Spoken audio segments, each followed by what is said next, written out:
So Sven and Ollie go into a pet store in northern Minnesota. Sven and Ollie? Yes, Sven and Ollie. Okay. They look around, and Sven finally says to Ollie, "I think these are the ones." Ollie says, "Yup, them there are the ones."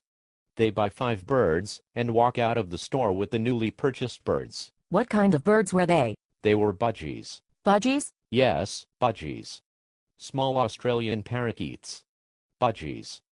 So, they carry the bag of birds to the side of a huge cliff. Ollie pulls out the birds, grabbing them by the feet, and jumps off the cliff, plunging to his death on the rocks below. Oh my God.